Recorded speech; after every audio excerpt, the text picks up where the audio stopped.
Makgotso Mabote, and I am an entrepreneur. I run an HR consultancy. Welcome once again. So last year I was in your seat. I think many people have said this to you this entire morning. And today I'm glad that I'm a facilitator, and I have found that the masterclasses provided last year a great incentive for taking action as a young person. So as I stand here before you, I would like to introduce our distinguished speaker, Ms. Yolanda Cuba. She is a trailblazing Pan-African business executive with over 2 decades of experience. And she currently serves as the Vice President for Southern and East Africa at MTN Group, and she's at the helm of strategic growth and innovation in one of Africa's largest telecoms companies. And in her previous role, she was CEO of Vodafone Ghana. Yolanda's journey is indeed a testament to her remarkable intentionality. So anytime I read anything or watched anything regarding Yolanda, the one thing that consistently came up was intention, intention, intention. And this journey that she's traveled is a testament to that, and her vision and her dedication. From a young woman born in Guguletu, she soared to incredible heights to qualify as a CA. We know the journey is very tricky and tough for many young individuals. Prior to undertaking this journey, I was quite surprised to find out that she worked a little bit in marketing at the age of 21. So she started her career off quite early on, but within a decade, she, at 29, was one of the youngest CEOs of a JSE-listed company, earning accolades such as CEO and Business Personality of the Year and Businesswoman of the Year. Her exceptional career includes serving on the boards of numerous JSE-listed companies. There were so many that I need to really think around, okay, what do I include? So I included the Absa Group, which she served on for 12 years. She also serves on several of the MTN subsidiaries across the African continent. And as of 1 June, she started as well and added to that list of the boards that she serves on and became a non-executive director for the VW Group of Africa. So I think that deserves a round of applause.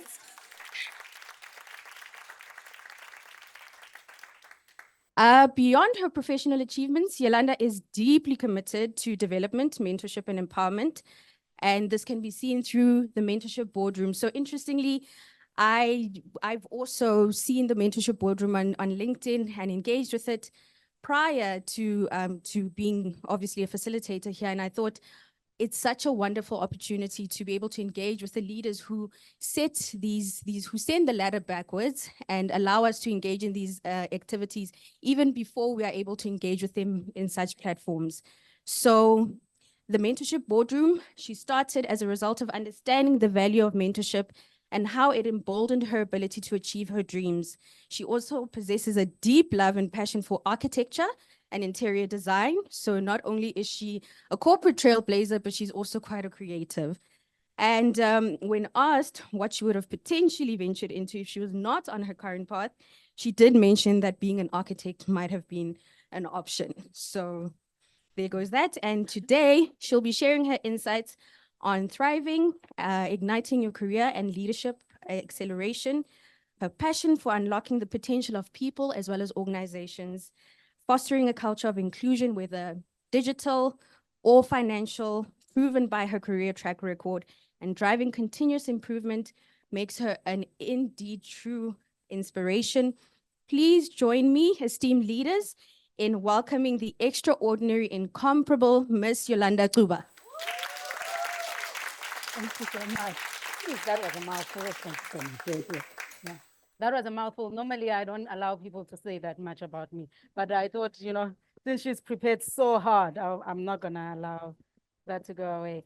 Good afternoon, everyone. I hope everyone has had a good day so far. An informative session this morning. Are we sure? Awesomeness. You had some of my favorite people there. Unfortunately, I couldn't be there. I had another engagement this morning, and then I had to go and change so that I'm appropriate for you. Leana, I had to look at ngumntomdala. Manje ngiyouth manje. Right? Excluding youth and dala ngibonile lapha right. Yeah, i-youth endala ingapha mara ngikhuluma nani. Yeah, the majority. Thank you for having me, and thanks indeed for the invite. You know, today I was asked to speak a little bit about kind of my journey, right? And a little bit about career and leadership acceleration. So I just thought, where do I start, right? And really, like if you can pick out who I am there, that is me and my twin sister, just in case you didn't know. These are two different pictures, but they're just put next to each other, right? And if you can pick out who I am, I'm going to kill you. So I'm not going to ask you to pick out who I was between those two. Kukhona lo ufana nomfana, and then bekhona lo ufana necherry. So we'll leave it at that. So I just thought maybe let me start here, right? The first thing that we start off all of us with is that we cannot pick our beginnings, right? So I was born in Cape Town, and then I moved to my grandmother in Duduza. Who knows the East Rand here? Who knows Nigel? Who knows Duduza? Okay, it's the back end of nowhere in Gauteng, right? And that's where I was, right? The back end of nowhere. That's where that shack was, and that's where I started off my kind of education and everything else. I did my crash there, I did my sub-A there. But lo and behold, I also, as I said, I came from Cape Town, right? And the other side in Cape Town was my maternal grandmother. And on my maternal grandmother's side, something wonderful was happening there, was that they had businesses and all those kind of things, right? And on that side, I actually kind of had a softer life, right? And so what it taught me early on in life, right, is that you can live with duality, right? We actually start off our career saying we are a victim of circumstances. We are born into the wrong family. We have no context. We have no political context and so on. So we all say those things. But the benefit of living in my world, right, is that in that shack, I actually learned certain values. In the other house, right, they had a big house, right? I learned a different set of values. Those of you who read Rich Dad, Poor Dad can relate to this kind of concept, right? Did you read Rich Dad, Poor Dad? Okay, so in my case, because of the absence of fathers in Black communities, yeah, those who understand will understand, especially the older ones, right? So Tina, we had grandparents as taking that role. So now I had rich grandmother, poor grandmother. And that's really the world in which I live. But it was from the poor grandmother where I actually learned and I got my drive. It was in this shack that the first time someone asked me, what do you want to become when you're older? That question was asked, right? I was about 5 years old when I was asked, what do I want to become? I want you guys to hazard a guess on what I wanted to become at 5 years old. Remember, this is apartheid South Africa, right? There's teachers, there's police, there's all sorts of stuff, you know? Nurse, police, teacher, lawyer. Hey, I've also got an astronaut once. I mean, you guys are just not putting me there. Something to do with money because of your rich grandmother. Something to do with money, right? Hmm? No, nurse. A nurse, yeah. Jeez, yes. So I want to disappoint all of you, right? I don't want to become any of those things. I wanted to become white. Right? Huh? That's all I wanted to become. I wanted to become white, right? Why did I want to become white in apartheid South Africa? You know, there are two things I'm going to quote. I'm not going to quote everything else. The first one is that we hardly saw white people. You guys see white people every day. We didn't, right? You lived your life in parallel universes. You saw any white people when I would fly to Cape Town. So I still would manage to fly because I had a rich grandmother.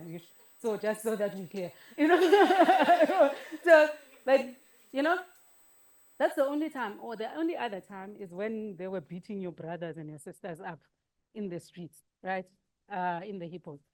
But the only other place where I saw Abeno was on TV. Amazing, right? This thing, this little square thing, right? And what did I see? I saw Peter Stuyvesant ads and Rothman's ads. So the only people that knows Rothman's ads and Peter Stuyvesant ads, ngaba ilaba youth endala man, yeah? Yeah, and he's into advertising, so he knows, right? These were the best ads in the world. That's why Durban July was Rothman's July, the Vodacom, it was Rothman's, because they actually played in whatever was kind of up there, right? And basically, every kind of lifestyle you can think of, right? Yachts, mansions, flying around in private jets, and all those things, skiing, you name it. They were in Peter Stuyvesant ads, right? And so the 4-year-old me and the 5-year-old me couldn't say this thing. So all I could see is that if I changed the color of my skin, I could get there, right? Which is obviously impossible, except if I'm Michael Jackson, of course. But, yeah, that's handed, right? But, but literally, and the second thing that I saw is that there was this thing called Dynasty. What is your telenovelas now? Tina, we used to watch Bold and the Beautiful and Dynasty and so on. These people who live in these huge houses, big families and all those they had such a superb lifestyle, right? The Kardashian kind of, just think about that, right? And that's what that was our equivalent of kind of our experience of white people. And I knew, even at the age of 4, that this background that I'm coming from is not going to be my limit. And I hope as you sit there, you're thinking about yourself and saying, actually, what did I say was where I'm going to fly to? And as you sit there today, you are clear where you're actually going to end up, because God has an amazing kind of feature in him, right? He's got a funny sense of humor, right? He makes shit come through, right? You start thinking of yourself as Ikinsa, then you'll become that, right? So it's important that we actually kind of really be clear around where we want to get to, right? Because if you are not actually in tune with where you're wanting to get to, you are not going to get there. Very few people get there by mistake, right? Very, very few people. So now back to the masterclass. I just thought that was an important start to just kick us off and say, actually, guys, we're trying to get somewhere here.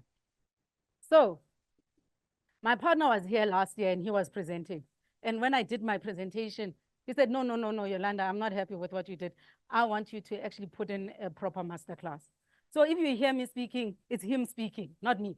If you have a criticism of any of the slides, it's him, not me. Okay, so let's start with where we are actually, with basically what is it that we hear in corporate? What is it that I hear, right? And what did I end up embedding? This is based on research, it's not based on Yolanda, right? It says for you to absolutely succeed, this is the formula that you need to actually imbue in you, right? As that those who studied in Henley and did their MBA and or UCT at Blitz and whatever, right? Formal training is only 10% of the equation of your success, right? How much time do we spend on overtraining ourselves in the formal sector? Right? Bakhona abantu PhD. So guys, it is not necessary, right? It is not necessary for success, right? It is just for your ego. In fact, I said to a friend of mine who has multiple masters, right? I said to him, I think your problem is that it is easier to fight with a book than to fight with your bosses. That's what I said to him. He didn't take that kindly, but I said, my job is to be candid with you, right? It is easier to fight with a piece of book, and then you pat yourself in the back, I have another master's, right? And yet you are not moving from where you are, right? The second one is informal learning, right? And I'm gonna spend a little bit of time here because in that informal learning, it's also the mentorship, it's also the thing that you are doing here today. You taking the time off. Did you feel how cold it was this morning? Hey, shy guys. Yes, I'm keeping you on just 2 minutes. Hey, Maralia, 2 minutes. Yeah, that's how come I almost became late. And then it was this informal kind of learning kind of environment, and we're going to spend a little bit of time on it. And then there's 70%, which is on the job, right? If you're not accelerating your career, it's because you're not spending enough time also on this dimension, right? This is research, it's not me that actually put these numbers there. I would have put it, to be honest, if I had to put it, I would have said 50, and then I would have put 40 and 10. If it was me, intuitively, just from what I see. Marabati research, right? So I'm gonna go with them, right? So let's start with the first one, on the job, right? The first thing that I learned from my current boss, right? Oral, right? Is that we do, right? If you know anything about MTN, is that we do, right? Across the continent, we do, right?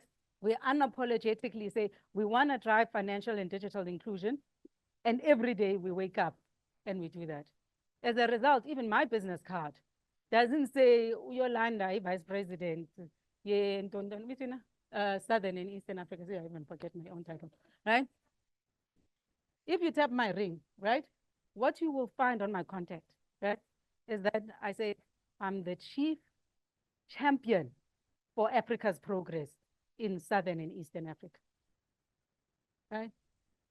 Because in the morning, I must wake up and do what champions do. And champions do.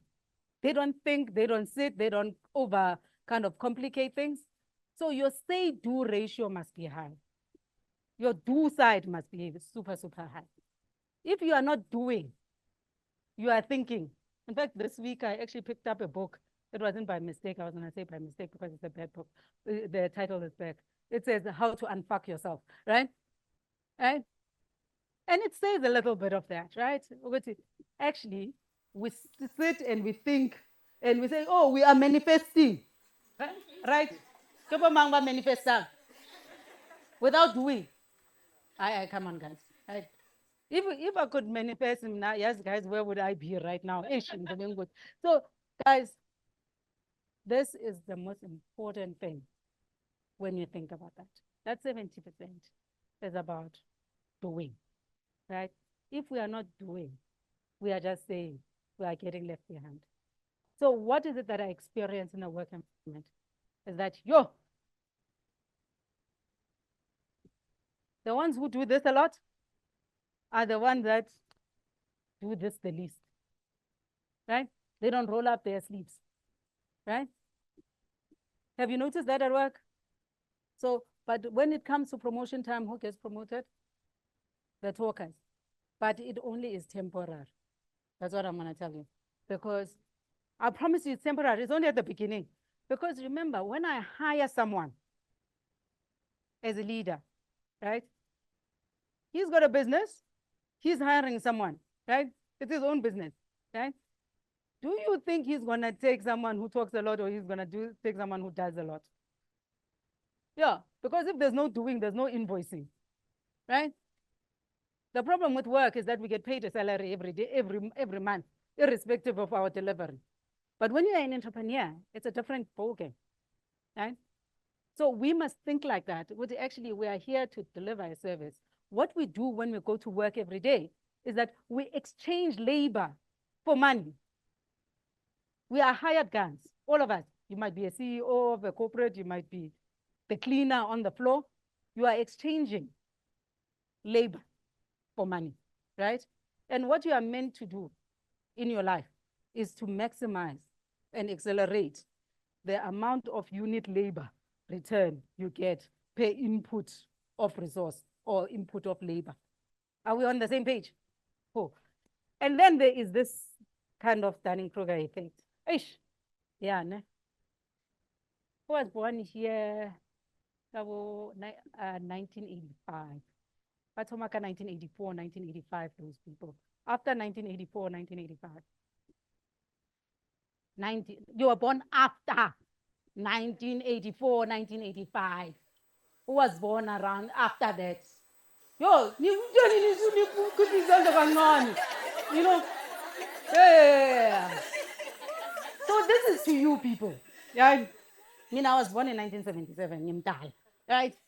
So, I'm going to go to that so that I don't tell you what my opinion is, right? So on this graph, there is competence, there is confidence, right?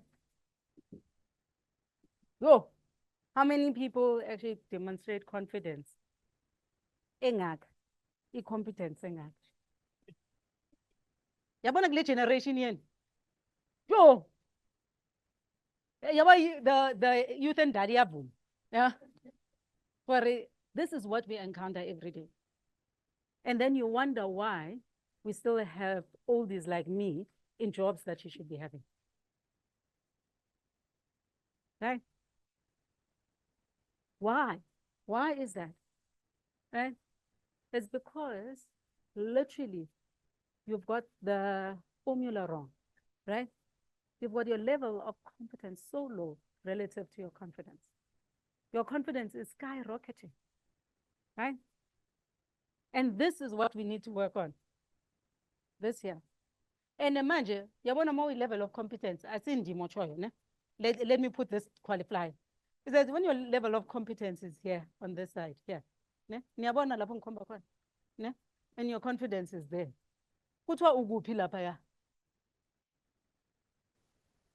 Right? Right?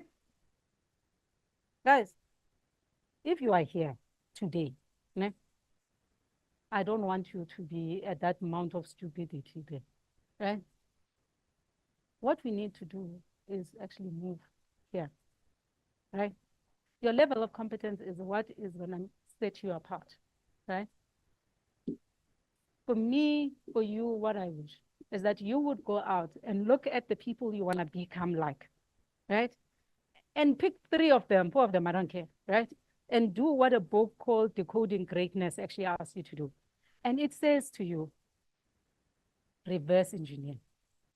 Look at what the greatest in what you want to become. There's normally a pattern, right? In life, there's very little that doesn't have a pattern, by the way, guys. Even if things look random, right? There's normally a pattern, right? Figure that out. But what are the 3 to 5 things that actually make these people incredible, that you admire, right? And then say to yourself, once I've figured out what are those 3 to 5 things, then say, what is it about me that I can add that will add uniqueness to this, right? Because if you are not doing that, then you become average and below, right? And average, you know what happens in the world of social media? Ne? So we are, our intelligence is gravitating towards the average, and the average is going here. It's not going here. It's going here, right? Because we all are sharing the same stupid content, right? Including me. So I'm not excluding myself in this thing, guys. I mean, this was it, right? Right? We are doing it all the time, and we are dumbing ourselves down. Guys, it is very clear.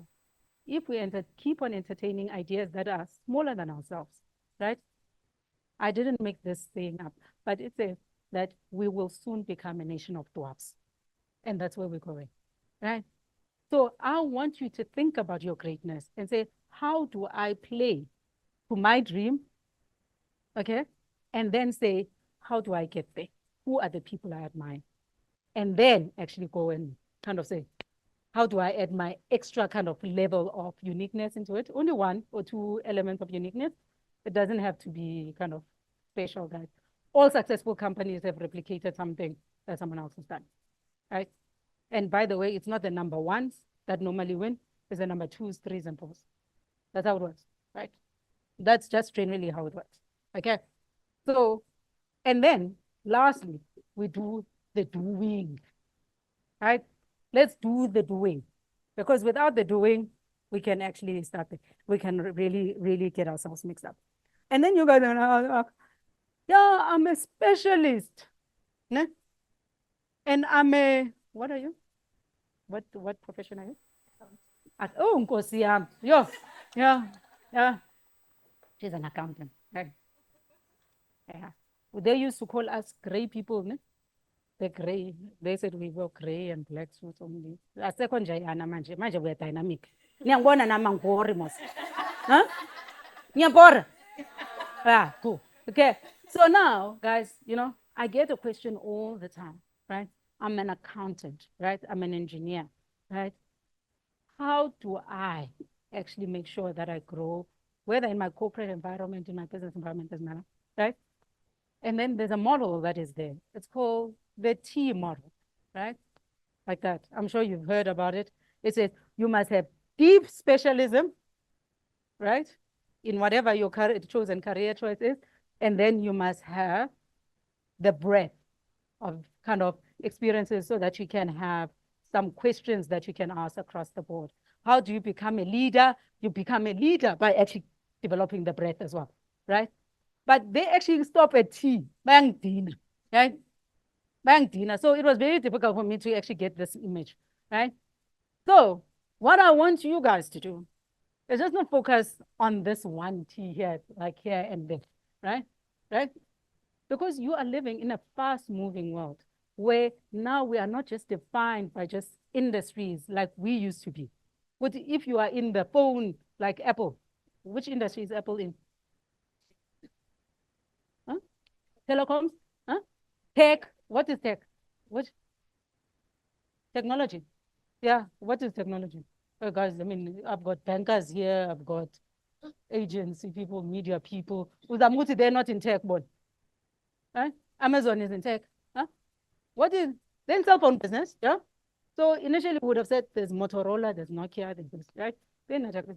But I'm gonna say you're lying, that they're not only in the telephone business, but they do Macintosh, right? And they did Macintosh, they did, right? So they're in the hardware business, and then they do, right?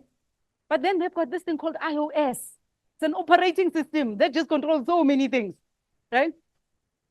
What industry are they in now? Software, right? And then we move on, and then we say, okay, what else? Don't you have Apple Cloud? They're in the storage business. They're in the cloud business all of a sudden, right? Oh, by the way, they invented this thing called the iPod, right?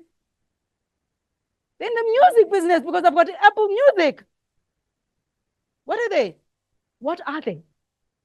What are they? Right? It matters not, right? It matters not because your job, your company is actually going to go through the same transformation, right? So when you are one thing and one thing only, we are actually going to leave you behind, right? We are going to leave you behind because there's no one who's looking for someone who's a specialist in one thing. I get it. Because the world is evolving. So we want people who are going to be ambidextrous, who are going to have kind of these kind of different capabilities, do different things, right? And then what does that mean? It means I need all of you to look at your capability, right? And say, what is it I'm deep on? Me, Yolanda, deep here. Right? Shit. I started my career in marketing. I pivoted as well. I was in alcohol. I was at SAB, the FMCG, doing different things, right? I was in finance. I was on the board of a bank for 12 years. I did so many things. Credit risk, you name it. I've been there. No, she's in telecoms. She's in it. But what is it that sets you apart, right? Why is it people that come and talk to me? It's because they're looking for someone with capabilities in different places, and then actually being able to join the total from a breadth perspective. I'm not asking you to have deep specialization in everything. I'm asking you to have different capabilities. Be curious enough with other capabilities that you can build, right? I know a lot of you are like, no, data science is the big thing now, okay? At least do a data science course, guys. I'm not saying do a master's in data science, but at least have it, right? Know what it's about, right? Use AI, right? Try whatever is new within your space to ensure that you are actually building your capability. Even in my old age now, right? I'm going to a course in September, right? Because I said to my guys, I said, Mina, I understand what AI is about, right? Mara, guys, I'm finding it very difficult to translate, right? And I said, as a leader, I'm supposed to be able to translate what new technologies can do for us from imagining what it can deliver. not just from an efficiency perspective, from an innovation perspective.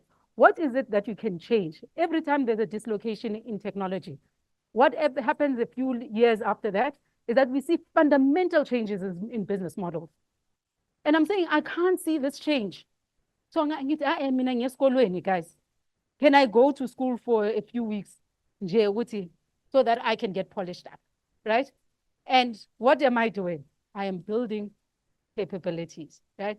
And by the way, there's a nice Harvard article that talks about which capabilities you should be looking at, right? At this point in time, what is generally kind of good, what is generally kind of generic and so on. And also it deals with something important. How much of your training should be internal work and how much was external? Because that mix actually also makes a difference, right? With how much is it work specific and how much should be just generic kind of training, right? Because the people that tend to actually have more value, because this was a study that was done on compensation, tend to have higher compensation as well. Yeah. So if you want the higher kind of return per unit of labor, you put in, do more generic kind of training. So let's move on to the informal, right? I love Denzel. I mean, whether this is true or not, whether he said it or not, it doesn't matter, right? So, right? Guys, I want you to give a moment for you guys to read this.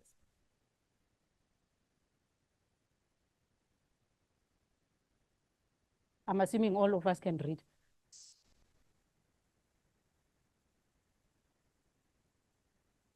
A contentious effect is actually not something new, right? Again, we don't make this crap up. It is there, right? You do become like, whether it's 5 or 6, I don't know, but you do become like the people you spend the most time with, right? The girls, who can I pick on? Who's got a boyfriend that plays, golf? Who's never golfed before the boyfriend or the husband, whatever?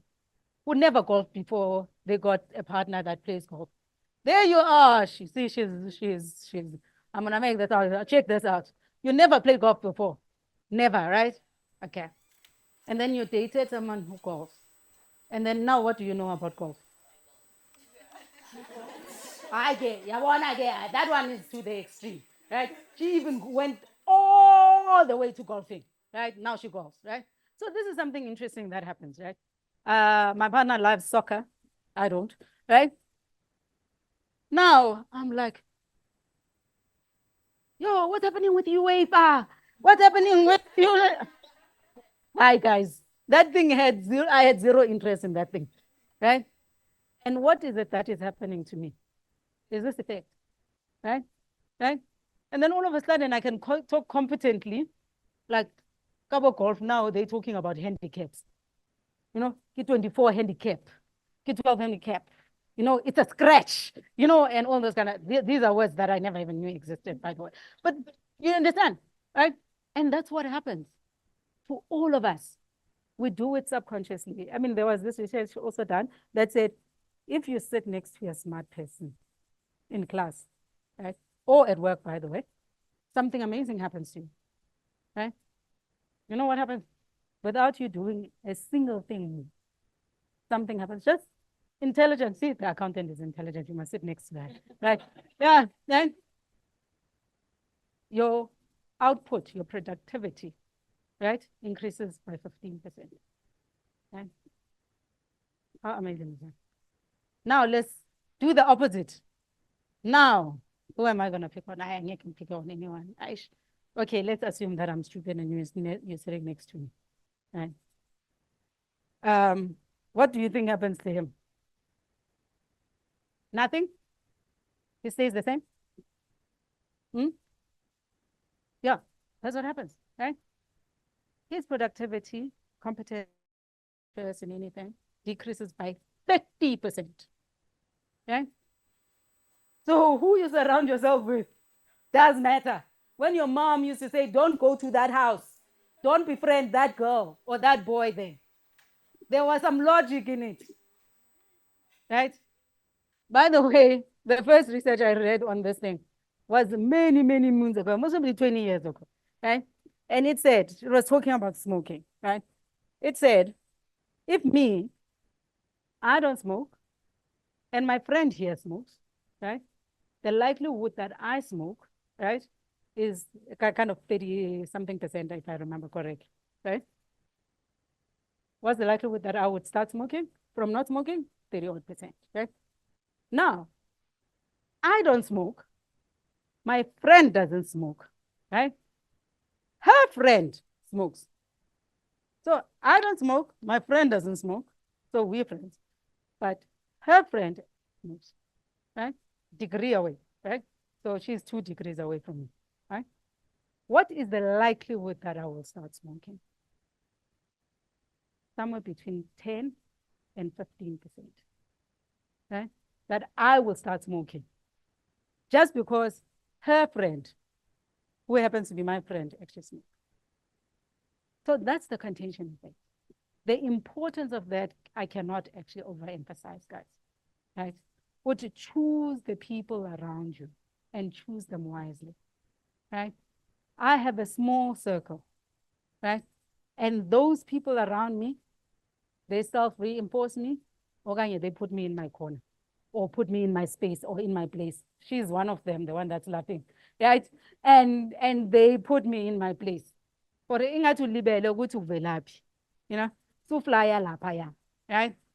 Go to your corner, go to your box. Do you understand? So these things are important, right? And then it leads us to, then if we're thinking about people that are in our space, then what's happening from a mentoring perspective? Who are the people that we should be thinking about, right? And this for me is important, is that your mentors are there to give you perspective, right? Go and get them, right? Go and get them. Most of them will do it for free. So why we wouldn't do it? In fact, Ukosha, my friend, was telling me, you know, when we were growing up, we were hunting in the dark. Everything we've achieved, right, was hunting in the dark. There was no session like this that we were part of. There was no uncle that you could go to that had done what you want to do. So you were fumbling your way through. And now you guys have the benefit of being able to have access to people, access to these kind of sessions. Make the most of them, right? And people ask me, what is the difference between a mentor and a sponsor? Me, I got lots of sponsors. Me, I got a lot of mentors, right? I had people that gave me access to opportunities who were my sponsors, and people who gave me access to kind of perspective, and I'll make it different, and I'll give you a difference. These guys find you on your way to success. Are we mostly Christian in the room? Right? So, there is a concept only in church that is called destiny helpers. Right? Those who understand that concept, right? Destiny helpers. Destiny helpers in church, right? They find you on a path, right? And they say, Loa mtana loa, that kid there, that boy there, right? There's something in him. He's doing something. And then they say, why can't I take you from here where you are to here? And they invite you to the next discussion on something. They invite you to something else, right? They put up your name for something else, right? Those are the people that find you on your path. But if you are not on a path, if you no one's going to notice you. So you have to be on your path of success. I used to say to my chairman, my CEO, when he was CEO, well, he was already executive chairman, to be honest, he thought he was CEO. But, you know, I used to say to him, I used to say, Chief, no. When you found me on my way to success and you wanted to rub off on mine, right? Because, guys, I'd never employ someone who's going to make me look bad, right? You only employ people that are going to up the game, right? That's the truth, right? So just understand where you are. Understand who are the people around you that are seeing what you're doing. Only if you are exceptional, if you are above average, will people say, there's something that I see in you, right? Guys, we don't pick average people, just so that you know. So if you're saying, no, I have no sponsor, yeah, you're average. Sorry. I'm not lying, right? This is the truth. Because if you are not actually like demonstrating some level of alpha, outperformance in your performance, in what you do in the 70%, right? You are not gonna actually be one who gets sponsored. People who get sponsored accelerate their careers, right? There's are people who get from here to there. And then you're like, what happened? This is divine intervention. It's not divine intervention.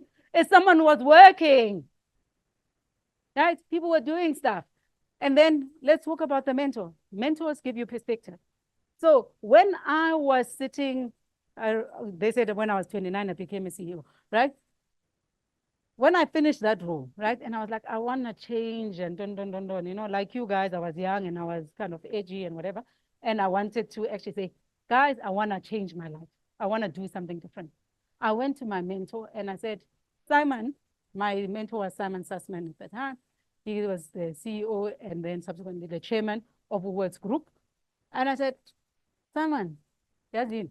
And then he said, Yolanda, anyone can be a shooting star, but what's going to make you sustainable? So when you're 20 something and you are on top of your game and everyone is writing about you, there's nothing that tells you, hey, you know, you're a shooting star. But you do need people to be able to give you that perspective and ask you the right questions and support you in what you're trying to do, right? Guide you, light the way for you. And that's what the role of a mentor is, right? So don't look for sponsors and mentors. Some mentors are also sponsors, but not all mentors are sponsors, okay? So let's be clear on those two. So that's important for me, that if you get this right, then it becomes much easier. Then there is the kind of 10%.